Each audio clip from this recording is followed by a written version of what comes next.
Hello guys, welcome to UAV. और ये हमारी क्विक रिवीजन सीरीज़ का लेक्चर 6 है। और हम इसमें डिस्कस करने वाले हैं आज थॉमस हॉब्स को।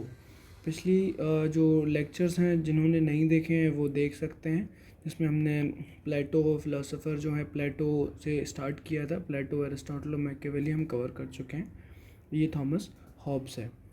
तो स्टार्ट करते हैं हम। देख लेते हैं बेसिक, एक बार थोड़ा सा ब्रीफ बैकग्राउंड इनका। ये इनका टाइम पीरियड है, ठीक है ना। 16 century, late 16 century to 17 century. अब ब्रीफ बैकग्राउंड में अगर देखें थोड़ा सा, तो देखते हैं कि भाई ये ब्रिटिश हिस्ट्री का जो ट्रेवल्ड वाला फेज़ था, जब वहाँ पर रेवोल्यूशन वगैरह चल रहा था इंग्लैंड में, तो उस टाइम का इनका टाइम पीरियड है। कहते हैं कि भाई ये प्री मेच्योरली बॉर्न हुए थे अपने,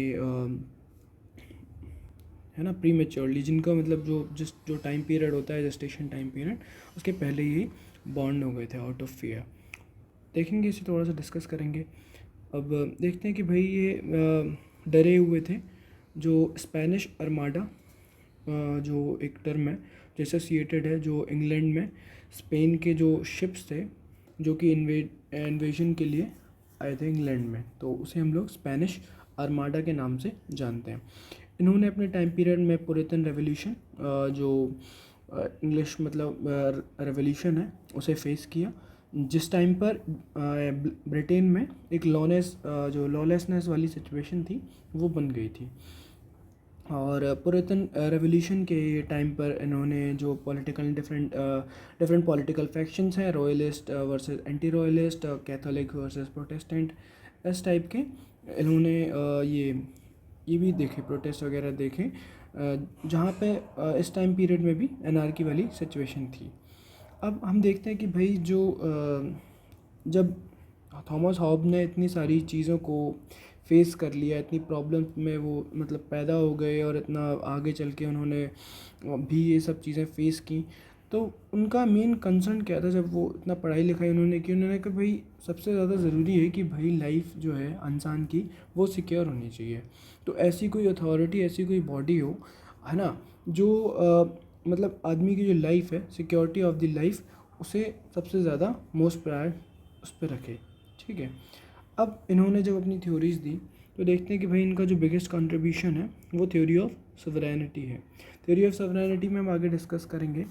तो अभी हम बेसिक इनका देख लेते हैं कि भाई इनके कुछ फेमस वर्क्स हैं, जैसे कि लेवियाथन है, एक मोस्ट पॉपुलर है, जो कि मास्टरपीस माना जाता है फिलोसफी एंड लिटरेचर में, जो कि चर्च के द्वारा बैन भी कर दिया गया था। और इनकी बुक और जैसे मैकियावेली की द प्रिंस है, वो दोनों को जलाया भी गया है। अब एक इनका वर्क है बेहमौत करके, जिसमें इन्होंने इंग्लिश जो सिविल वॉर है उसके बारे में डिस्कशन किया है। डी काइव जो है उसमें आइडिया ऑफ मोनार्किकल गवर्नमेंट के बारे में बात की है। ये थोड़ा बेसिक मतलब अंडरस्टैंडिंग है थॉमस हॉब से एसोसिएटेड, वो हम अभी देख रहे हैं। और उसके बाद फिर हम अभी स्टार्ट करेंगे मेन जो थ्योरीज़ हैं। अब इनका थोड़ा सा देख लेते हैं कि भाई मेथडोलॉजी इन्होंने क्या यूज़ की है। एक तो भाई कहते हैं कि भाई थॉमस हॉब्स मतलब एक पहले फ़िलासफ़र रहे हैं जिन्होंने साइंटिफिक मेथड को यूज़ किया, प्रॉपर साइंटिफिक मेथड को। तो ये जो फ्रेंच मैथमेटिशियंस हैं और फिलोसोफर जो रहे हैं डिस्कार्ट्स, तो उनसे इन्फ्लुएंस होकर इन्होंने अपनी थ्योरी दी है। तो इनका एक मेथड है रेजोल्यूटिव कंपोजिट मेथड, जो हम अभी डिस्कस करेंगे, जो गैलीलियो से ये इंस्पायर्ड हुए थे, जिन्होंने अपना, है ना, प्रिंसिपल जो लगाया मैकेनिक्स का। तो रेजोल्यूटिव कंपोजिट मेथड, ये याद रखेंगे आप। और एक यहाँ पर फेमस टर्म है fear and I was born together. तो जैसे कि मैंने आपको बताया था कि भाई ये प्रीमेच्योरली बॉर्न हुए थे। तो अब देखते हैं कि भाई देखो, एक तो स्पेनिश अर्माडा के बारे में हम बात कर चुके हैं कि स्पेनिश अर्माडा का जो डर था, जिसकी वजह से इनकी मदर का जो लेबर पेन था वो इंक्रीज़ हो गया, और ये बहुत जल्दी पैदा हो गए थॉमस हॉब्स। और दूसरी जो डर था वो था इंग्लिश सिविल वॉर का, जिसकी वजह से इंग्लैंड से इन्हें जाना भी पड़ा, इंग्लैंड से इन्हें भागना पड़ा कह सकते हैं, ठीक है। और जो इनकी फ़िलासफ़ी है वो बेस्ड है फियर के ऊपर। अब मेन इनका जब इतना डरा हुआ, जो बेसिस बन गया इनका, तो जो इनका ऑब्जेक्टिव मेन बना थ्योरी जो देने का इन्होंने थ्योरी दी है, तो वो ये चाहते थे कि भाई एक सोवरेन स्टेट को स्टैब्लिश कराना, जो कि ह्यूमन के फेवर में, मैन के फेवर में ही काम करेगी, ठीक है, स्टेबिलिटी एक मेंटेन करके रखेगी। कंसर्न्स एंड पर्सपेक्टिव की अगर बात करें हॉब्स की, तो हम देखते हैं कि भाई self preservation is the supreme right. भाई इंसान को, जो इंसान की राइट टू लाइफ है, उसे प्रिजर्व करके रखना है स्टेट को, और वो सुप्रीम होगा। इसके अलावा जो भी चीज़ें होंगी वो होंगी, लेकिन ये is the supreme, this is the supreme. अब हम देखते हैं कि भाई Hobbes was materialist, individualist and regarded as greatest absolute. तो इस लेक्चर के एंड में जब हम एवेल्यूएट कर रहे होंगे हॉब्स को, तो हम देखेंगे कि भाई ये इंडिविजुअलिस्ट कैसे हैं, ग्रेटेस्ट एब्सोल्यूटिस्ट कैसे हैं, ठीक है ना, ये दोनों चीज़ें हम देखेंगे। और ये सोशल कॉन्ट्रैक्ट ट्रेडिशन के जो मतलब जो ट्रेडिशन है उस टाइम पीरियड से बिलोंग करते हैं। अब जैसे कि हम सोशल कॉन्ट्रैक्ट की बात करें, तो सोशल कॉन्ट्रैक्ट जैसे अभी ये मॉडर्न पॉलिटिकल सिस्टम के अगर हम कॉन्टेक्स्ट में बात करें, तो जैसे कॉन्स्टिट्यूशन, वो भी एक कॉन्ट्रैक्ट है। और कहते हैं कि भाई कॉन्स्टिट्यूशन जो है वो भगवान ने तो बनाया नहीं, पीपल ने ही बनाया। लेकिन अब मिडिवल टाइम पीरियड की अगर हम बात करें, तो वहाँ पर थ्योरी ऑफ डिवाइन जो वो वहाँ पे ज़्यादा प्रिवेल करती थी ओरिजिन ऑफ स्टेट के लिए, ठीक है। एक दो चीज़ और एसोसिएटेड है इससे, एक है man is prior to state और state is prior to man. तो जैसे state is prior to man में अगर हम बात करेंगे, तो भाई अगर जो स्टेट है वो अगर पहले है, तो वो ऑर्गेनिक थ्योरी हो जाएगी, ठीक है ना। मतलब नेचुरली अगर जैसे जो प्लेटो ने इस्टेब्लिश करने की कोशिश की थी कि भाई जो भी चीज़ें नेचुरल हैं ऐसे ही स्टेट भी है, ठीक है। जैसे इंसान जी रहा है, इंसान की कुछ नीड है, इंसान अलग अलग टाइप का है, तो ऐसे ही स्टेट भी वहाँ पर है नेचुरली, मतलब स्टेट को होना पड़ेगा, तो वो वाली चीज़ है। अब man is prior to state, अब यहाँ पर हम कह सकते हैं जो मैकेनिस्टिक थ्योरी है, यहाँ पर हम देखेंगे कि भाई हॉब्स ने पहले थोड़ा सा मैन को प्रायर भी रखा है, और फिर बाद में स्टेट को पूरा पावर दे दिया है, तो जिसकी वजह से उन्हें एब्सोल्यूटिस्ट भी कहा गया है। तो अभी दोनों चीज़ें डिस्कस करेंगे। तो अब मेन यहाँ से हमारा चीज़ स्टार्ट हो जाती है हॉब्स से रिलेटेड। अब हम देखते हैं कि भाई ध्यान से सुनिएगा, आप लोग यहाँ पर थोड़ा सा देख भी सकते हैं, जो मैंने थोड़ा सा स्लाइड्स को, और इस बार थोड़ा सा राइटिंग के लिए थोड़ा सॉरी गाइस, पिछले स्लाइड्स में मैंने देखा कि राइटिंग थोड़ा इतना अच्छा नहीं आ रहा है। आप लोग अगर चाहते हैं कि भाई मैं नोट्स अच्छी राइटिंग में प्रोवाइड कर दूं, तो मैं नोट्स अच्छी राइटिंग में प्रोवाइड कर दूंगा। इस वाली स्लाइड में वैसे मैंने कोशिश की है थोड़ा राइटिंग के ऊपर काम करने की, तो आप थोड़ा सा रीड भी करते जाएंगे साथ साथ, तो ज़्यादा बेनिफिशियल होगा। देखते हैं कि भाई Hobbes as a scientific thinker. तो साइंटिफिक थिंकर में हमने, जैसे मैंने बताया था आपको कि भाई एक मेथड होता है जिसे हम बोलते हैं रेजोल्यूटिव कंपोजिट मेथड।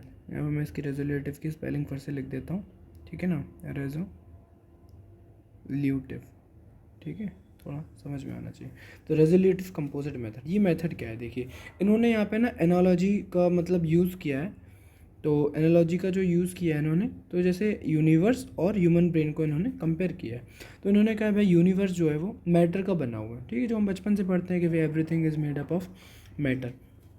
अब मैटर जो है वो पार्टिकल्स के बने हुए हैं, छोटे छोटे पार्टिकल्स हैं, फिर मैटर बनता है। और जो पार्टिकल्स हैं वो क्या कर रहे हैं, मोशन कर रहे हैं, ठीक है, मोशन में है जो भी पार्टिकल्स हैं। तो वो कह रहे हैं भाई सिमिलर, जो इसी बेसिस पर ह्यूमन ब्रेन की अगर बात करें, तो भाई ह्यूमन ब्रेन भी जो है वो पार्टिकल से बना हुआ है, ठीक है। Human brain is also made up of particles, दिख नहीं रहा कलर, तो ये पार्टिकल्स हैं, ठीक है, मान लीजिए। और ये क्या कर रहे हैं, मोशन कर रहे हैं, जैसे मतलब आप न्यूरॉन्स कह सकते हैं ना। तो जब ये मोशन में है, जब तक आदमी जिंदा है, तो ये मोशन को करते हैं। अब मोशन में क्या होता है ना, वो कह रहे हैं मोशन जो है वो दो टाइप के हैं मोशन, ठीक है, एक अवर्जन है और इंक्लिनेशन है। इंक्लिनेशन देखते हैं कि भाई इंक्लिनेशन मतलब जो इंसान को क्या दे, प्लेजर, हैप्पीनेस। और एवर्जन मतलब जिससे आदमी दूर भागे, वो किससे भागेगा, वो पेन से भागेगा, ठीक है। तो दो टाइप के यहाँ पे इन्होंने इमोशन की बात की है, इंक्लिनेशन और एवर्जन। अब देखते हैं कि भाई जो अब पेन की तरफ, तो वो मतलब पेन से तो दूर भाग रहा है, प्लेजर की तरफ बहुत ज़्यादा इंक्लिनेशन है। तो इसी पर थोड़ा सा और हम जोर देंगे और डिटेल में चलते हैं थोड़ा सा। देखते हैं कि man is never satisfied, always seek pleasure one after the other. अब देखते हैं कि भाई जो मैन है वो एक, मतलब जैसे मान लीजिए उसने, अब कोई आदमी है, ठीक है, पहले गरीब था, फिर थोड़ा अमीर बना, उसने कहा भाई मैंने एक कार खरीद ली, उसके मन की कार। फिर जब थोड़ा एक कार आ गई तो उसने कहा यार अब मेरे को 2 कार चाहिए। 2 कार, तो उसने कहा नहीं यार अब हो नहीं पा रहा है, मुझे तो 4 कार चाहिए। कार कार से वो थक गया, तो उसने कहा कि नहीं यार अब मुझे तो एरोप्लेन चाहिए। तो बात ये है कि भाई वो जो भी उसकी ये तो मैंने एक एग्जांपल दिया कि मैं मटेरियलिस्टिक जो भी चीज़ है, कार हो गया या फिर कोई उसका फिज़िकल मतलब प्लेजर भी हो सकता है, मेंटल प्लेजर भी हो सकता है। तो जो भी चीज़ उसे मतलब खुशी दे रही है वो चीज़ उसे जब भी एक एक रेजिस्टेंस मतलब एक एक टाइप पे एक लिमिट आ जाएगा, एक थ्रेशोल्ड, उसके बाद फिर वहाँ से वो उस चीज़ के लिए टॉलरेंट हो जाएगा, और उसके बाद फिर क्या होता है, फिर उसे लगता है कि और चाहिए। ठीक है। अब हम देखते हैं कि भाई according to Hobbes man is primarily guided by passion और एपेटाइट। जैसे कि हमने प्लेटो में देखा था कि प्लेटो कहते हैं कि भाई मैन जो है वो थ्योरी ऑफ सोल में हमने देखा था कि भाई मैन जो है एक तो रीज़न होता है, एक करेज होता है, एक एपेटाइट होता है। ठीक है। उसने कहा भाई एपेटाइट जिसमें डोमिनेट करता है वो कॉपर क्लास होती है, जिसमें करेज डोमिनेट करता है वो सिल्वर क्लास होती है, जिसमें रीज़न डोमिनेट करता है वो रूलर क्लास होती है। तो इनका कहना है हॉब्स का कि भाई नहीं ये कुछ नहीं, मैन जो है ना सबसे ज़्यादा उसमें एपेटाइट ही है मोस्टली मैंस में। ठीक है। एक तो यहाँ पर ये चीज़ हमने देख ली। अब हम प्रोमिनेंट आइडियाज़ की अगर बात करें तो हम देखते हैं कि भाई पहली इनकी थ्योरी है थ्योरी ऑफ स्टेट, जैसे हमने मैकियावेली में देखी, एरिस्टोटल में देखी, प्लेटो में देखी, तो सबका अपना अपना पर्सपेक्टिव रहा है। तो हम देखते हैं कि भाई हॉब्स कैसे एक सोवरेन स्टेट को स्टैब्लिश कराते हैं। ठीक है। तो अब स्टार्ट करते हैं। तो एक देखते हैं कि भाई उनका है स्टार्ट उन्होंने किया है भाई ह्यूमन नेचर। उन्होंने कहा भाई पहले हम ह्यूमन नेचर को समझ लेते हैं कि भाई जैसा ह्यूमन का नेचर होगा उसके हिसाब से देखेंगे कि भाई जो एक्चुअल में जो नेचर होगा, जिस एनवायरनमेंट में वो रह रहा है वो कैसा होगा।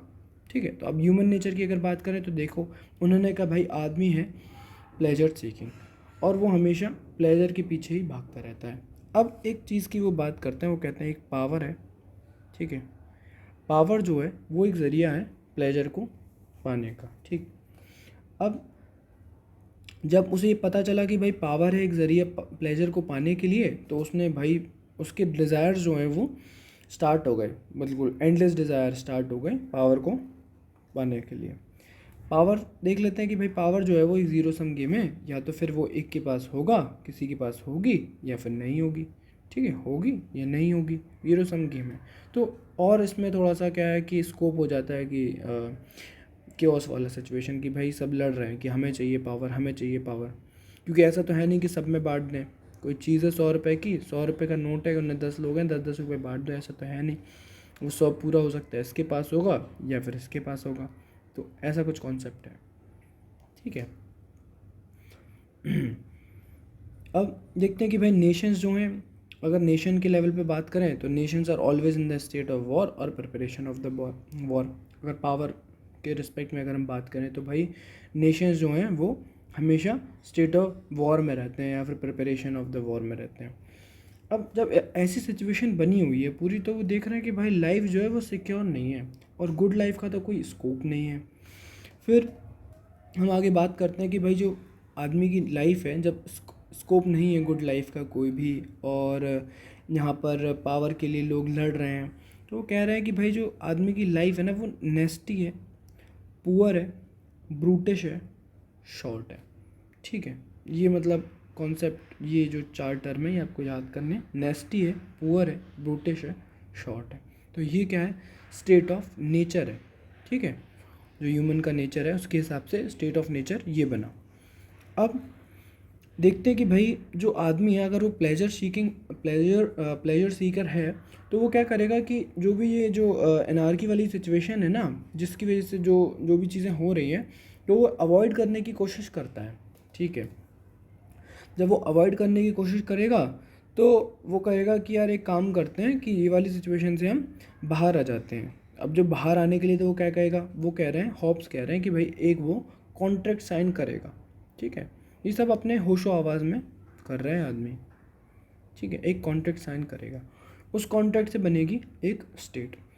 अब स्टेट जब बनेगी तो उसका मेन फंक्शन क्या होगा कि भाई protection of life and preserve it, life को हमें प्रोटेक्ट करके रखना है। और स्टेट जो है वो आदमी की लाइफ को ले नहीं सकती है ऐसे आर्बिट्रेरली कि भाई मन कर गया कि भाई इसकी लाइफ अच्छी नहीं लग रही है तो बस ख़त्म, ऐसे नहीं। और हॉब्स के हिसाब से जो कॉन्ट्रैक्ट है वो according to Hobbes it is a contract of all with all. अब देखते हैं कि भाई जो मेन कंटेंट है कॉन्ट्रैक्ट में और टर्म्स एंड कंडीशन है वो देख लेते हैं। एक तो देखो क्या है कि भाई जब कॉन्ट्रैक्ट बना तो उससे एक तो सिविल सोसाइटी बन गई, ठीक है, एक कॉन्ट्रैक्ट से। Civil society in the sense कि मतलब जो लोग हैं वो जो एनार्की वाली सिचुएशन थी वो ख़त्म हो गई, और एक पॉलिटिकल अथॉरिटी भी बना दी, यही तो स्टेट है, ठीक है। तो एक और टर्म्स एंड कंडीशन क्या है, एक तो जब स्टेट बनाई तो उससे क्या सोवरेन घोषित कर दिया कि भाई स्टेट है सोवरेन। सोवरेन का मतलब आप समझते हैं कि भाई वो सेल्फ मतलब के लिए डिसीजन, और जो भी लोग हैं उनके लिए डिसीजन लेना उसी के हाथ में है, ठीक है पूरा। ये नहीं कि भाई दूसरों से इन्फ्लुएंस होने वाला कोई यहाँ पर स्कोप नहीं होता है। मैन जो है अब वो पावरलेस हो गया है। तो सोवरेन की अगर हम बात करते हैं तो सोवरेन में हम देखते हैं कि भाई उसके पास, स्टेट के पास पावर क्या है, लॉ बनाने की ताकत है, लॉ को एजुकेट करने की ताकत है, ठीक है ना। एग्जीक्यूट अगर मतलब हम बोलें कि भाई जो लॉ है उसे एग्जीक्यूट भी करना है। एजुकेट में क्या है कि भाई अगर कोई वायलेट करता है लॉ को तो उसे पनिश भी करेंगे। और मेक लॉ में क्या है कि भाई उसके पास अथॉरिटी है, एक लॉ के हिसाब से एक अथॉरिटी है, ठीक है, जो कि पावर प्लस लेजिटिमेसी के हिसाब से है कि मतलब अथॉरिटी हो गई कि अगर आपके पास पावर है और वो लेजिटिमेट है मतलब लॉ बेस्ड है तो उसे कहते हैं अथॉरिटी। तो आगे हम जब थ्योरीज स्टार्ट करेंगे पेपर वन में सेक्शन 2 में, तो हम देखेंगे कि भाई अथॉरिटी, पावर, लेजिटिमेसी ये सब क्या होता है। पावर और अथॉरिटी इज़ डिफरेंट। तो अभी आप समझ लीजिए कि भाई अथॉरिटी तभी होगी, ऑथोराइज आदमी तब होगा जब उसके पास पावर जो है वो लेजिटिमेट होगी, ठीक है। अब देखते हैं कि भाई जितने भी आदमी उन्होंने सबने अपने राइट्स जो हैं वो ट्रांसफ़र कर दिए स्टेट को, सिर्फ एक राइट को छोड़कर, एक्सेप्ट वन राइट जो कि है राइट टू सेल्फ प्रिजर्वेशन, ठीक है। इसे हम अलग नहीं कर सकते, ये इनएलिनेबल है। अब हम आ जाते हैं अपने कॉन्सेप्ट ऑफ राइट्स की तरफ। अब कॉन्सेप्ट ऑफ राइट्स में हम देखते हैं कि भाई दो टाइप के राइट्स हैं, एक तो नेचुरल है, एक तो लीगल है। नेचुरल में हम देखते हैं कि भाई अगर हम देखें राइट्स में तो मैन जो है वो प्रायर है स्टेट के, क्योंकि वो नेचुरली है, मैन पहले आया स्टेट बाद में आई।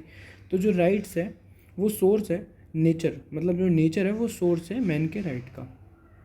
और state is not the source of right, मतलब नेचर है स्टेट नहीं है, लेकिन क्योंकि स्टेट तो बाद में आई, स्टेट को सिर्फ इन्होंने सिक्योरिटी पर्पस के लिए बनाया हुआ है। ये क्या है, कॉन्सेप्ट है नेचुरल राइट्स का, ध्यान रखेंगे। अब हम आ जाते हैं लीगल राइट में। लीगल राइट में क्या होता है कि state is the source of right. अब जब भाई आपने स्टेट को बना दिया, सारी पावर्स उसे दे दी, तो वहीं से तो आपके लिए वो राइट भी बनाएगी ना कि आपका राइट ये है, आपकी ड्यूटी ये है, आपको ये फंक्शन करना है, आपको कोई दिक्कत होती है तो हमारे पास आइए। तो ये लीगलिटी वाली बात हो गई।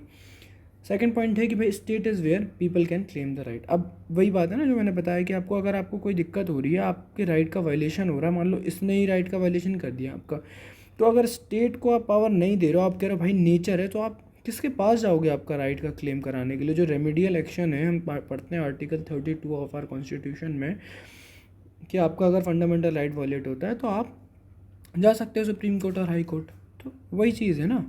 तो लीगलिटी वाली बात करी जाए अगर कॉन्सेप्ट में, तो देखते हैं कि भाई यहाँ पर state is the source of rights. Hobbes जो है वो नेचुरल राइट के तो भाई अगेंस्ट में है। वो कह रहे हैं कि अगर नेचुरल राइट के बेसिस पर आप चलोगे कि भाई nature is the source of rights for man, तो वो कहेंगे भाई यहाँ पर तो स्टेट की पावर को आप लिमिट करने की कोशिश कर रहे हैं। हॉब्स ने प्रपोज किया है एब्सोल्यूट स्टेट को। तो भाई एब्सोल्यूट स्टेट वो कर रहे थे ना, उन्होंने कहा भाई मैन ने अपने सारे राइट दे दिए हैं स्टेट को, सिर्फ एक राइट छोड़ के कि भाई वो इसकी लाइफ को ध्यान रखेगा इसका। तो जब एब्सोल्यूट स्टेट की बात हो रही है तभी तो वो, जब इतनी पावर आप दोगे उन्हें तभी तो वो आपकी लाइफ को प्रोटेक्ट कर पाएगा द स्टेट। फिर यहाँ पर एक स्टेटमेंट यूज़ होती है लिबर्टी इज़ वेयर, मतलब आप बात कर सकते हैं कि भाई थॉमस हॉब्स जो है वो लिबर्टी पर उनका क्या स्टैंस है। तो यहाँ पर एक स्टेटमेंट मतलब कोट कह सकते हैं, liberty is where law is silent. जहाँ पर लॉ नहीं है वहीं पे आपको लिबर्टी मिलेगी। तो इसका कहने का थोड़ा सा ऐसा मतलब है। हम देखते हैं कि भाई हॉब्स के अकॉर्डिंग ये क्या है। देखो हॉब्स जो है वो एब्सोल्यूट लिबर्टी को तो बिल्कुल सपोर्ट नहीं करते कि भाई आपने लॉ को हटा दिया साइड में, हमें मतलब नहीं है, और आदमी जो है बस अपने हिसाब से काम कर रहे हैं। किसी का मन कुछ करने का है, किसी का मन कुछ खाने का है, किसी का डांस करने का है, किसी का घूमने का है, किसी का मन कर रहा है कि भाई मैं इन सबको मार दूँ। तो ऐसे करके लिबर्टी तो वही अनार्की वाली सिचुएशन आ जाएगी। वो कोशिश कर रहे हैं कि भाई लॉ एंड ऑर्डर मेंटेन होके चले, क्योंकि एब्सोल्यूट स्टेट का उन्होंने मतलब अपना प्रपोज किया है कि भाई जो कॉन्ट्रैक्ट बना था तो उसमें आपने स्टेट को सारी पावर दे दी थी। वो ऐसा क्यों कर रहे थे? क्योंकि भाई देखिए उनका टाइम पीरियड था जहाँ पर वो फियर के हिसाब से, मतलब he and fear were born together, ठीक है ना। जब वो पैदा हुए तो बस डर के साथ ही पैदा हो गए थे, क्योंकि वहाँ पे स्पेनिश आर्माडा हमने देखा, ब्रिटिश सिविल वॉर देखा हमने, डिफरेंट फैक्शंस होते, कैथोलिक नॉन कैथोलिक्स, है ना। तो ये सब चीज़ें चल रही थी। तो इतना सब होने के बाद उन्होंने कहा भाई इतना ज़्यादा मतलब केओस हो रखा है वहाँ पर। उन्होंने कहा कि यार नई एक एब्सोल्यूट स्टेट बनानी पड़ेगी जो कि इन सब चीज़ों को बिल्कुल लॉ एंड ऑर्डर को मेंटेन करके चलेगी और आदमी की लाइफ को भी प्रोटेक्ट करेगी। फिर हम देखते हैं कि भाई अगर जो आदमी है वो लिबर्टी को फॉलो करे तो भाई वो एक अनस्टेबिलिटी की क्रिएशन, मतलब अनस्टेबिलिटी की कंडीशन भी क्रिएट कर सकता है, ठीक है। तो ये हमने देख लिया, वही चीज़ लिखी हुई है। तो देखते हैं कि so it is better to follow a law which is made by state. अब जब लॉ बनाएगी तो भाई वो एथिकल भी होगा और लेजिटिमेट भी होगा, ठीक है ना। ऐसी थोड़ी ना कोई भी लॉ बना देगी वो डिस्कशन डेलिब्रेशन से। स्टेट जो है वो लॉ बनाएगी, लोगों के लिए ही बना रही है। तो सिंपल सी बात है भाई। अब जैसे मान लीजिए एग्जाम्पल ही है एक कि 10 बजे के बाद म्यूज़िक नहीं चलना चाहिए, क्योंकि भाई मोस्ट ऑफ द पीपल जो है भाई वो रात के टाइम पर सो रहे हैं ना, उन्हें सुबह काम करना है। अब आपको करनी है पार्टी, तो भाई वो ऐसा लॉ बनाया हुआ कि भैया आपको पार्टी करनी है तो आप 10 के पहले करिए, क्योंकि मोस्ट ऑफ दी अगर सोसाइटी का कंसर्न हम देखा जाए तो 10 के बाद नहीं करनी है, ठीक है। तो ये एक एग्जाम्पल हो गया। अब लिबर्टी की बात करें तो इसमें दो टाइप की लिबर्टी होती हैं। एक तो होती है नेगेटिव और एक होती है पॉजिटिव। नेगेटिव लिबर्टी का मतलब हो गया कि भाई स्टेट जो है ना वो इंटरफेयर नहीं करेगी, ठीक है। स्टेट अपने आप को रिस्ट्रिक्ट करके देगी, रिस्ट्रिक्ट करके रखेगी। Liberty is absence of state interference. तो आप मैन के पास फ्रीडम रहेगा कि भाई वो कुछ भी कर सकता है। एक हो गया पॉजिटिव लिबर्टी, जहाँ पर क्या है कि वेलफेयर स्टेट की बात होगी, जहाँ पर स्टेट इंटरवेंट मतलब कर सकती है, करेगी ऑब्वियसली। वेलफेयर स्टेट बनानी है तो पॉजिटिव लिबर्टी का कॉन्सेप्ट ये है। तो देखते हैं कि भाई स्टेट लोगों के लिए, हेल्थ के लिए भी काम करेगी। अब अपने पॉजिटिव लिबर्टी की अगर बात करें तो वही बात है ना कि भाई लोग हैं, लोगों ने स्टेट को बना दिया कि भाई आप हो, बस अब हमें कोई दिक्कत नहीं होनी चाहिए, ठीक है। Preservation of life. अब वो लाइफ का भी ध्यान रख रही है, हेल्थ का भी ध्यान रख रही है, बच्चों की एजुकेशन का भी ध्यान रख रही है। फिर जो एक पूरी मतलब जो एक पूरी आपका जिस एरिया में आप रह रहे हो टेरिटरी है तो उसे सिक्योर करके भी रख रही है, तो यहाँ पे डिफेंस भी है। तो बहुत सारी चीज़ें हैं, मतलब स्टेट ध्यान रख रही है। तो ये पॉजिटिव लिबर्टी हो गई क्योंकि स्टेट इंटरवेंशन कर रही है। ऐसा तो है नहीं कि वो जो हमने उसके कॉन्सेप्ट में पढ़ा था मैकियावेली कि भाई नाइट वॉचमैन वाला कॉन्सेप्ट, तो नाइट वॉचमैन तो है नहीं वो कि भाई सिर्फ स्टेट बस देखने के लिए है, ठीक है। और अब यहाँ देखते हैं कि भाई provide capacity to exercise liberty, और यहाँ पर एक्सरसाइज मतलब लिबर्टी को एक्सरसाइज करने के लिए आपको कैपेसिटी भी दे रही है। जैसे हम यहाँ पर एक एग्जांपल देखते हैं कि भाई अब आपके पास लिबर्टी तो है कि आप, एक रोड है खुली, आपसे कह रहे हैं भाई एक काम करो, जाओ भागो इस पे। अब आपका मन तो कर रहा है, आपके पास आज़ादी भी है, लेकिन आपकी इतनी तबीयत ख़राब है, हेल्थ अच्छी नहीं है कि आप यहाँ पर भाग सकें। आप you don't have capacity to run, है ना, इनका मतलब ये है। तो वो ये कह रहे हैं कि जो वेलफेयर स्टेट है पॉजिटिव लिबर्टी के अंदर, वो आपका हेल्थ का ध्यान रखेगी, वो आपको हॉस्पिटल का खर्चा उठाएगी, आपको दवाई कराएगी, आपको केपेबल बनाएगी, फिर आपको बढ़ाएगी। तो है ना, आपसे कह दी भाई जॉब अपॉर्चुनिटी है, आपको पढ़ाया लिखाया नहीं गया और आपसे कह रहे हैं जॉब कर लो, तो वही चीज़ है, कैपेसिटी आपकी है नहीं, केपेबल आप हो नहीं उस काम के लिए, तो कैसे करोगे? तो कह रहे हैं नहीं हम एजुकेशन भी देंगे, ऐसे करके पॉजिटिव लिबर्टी।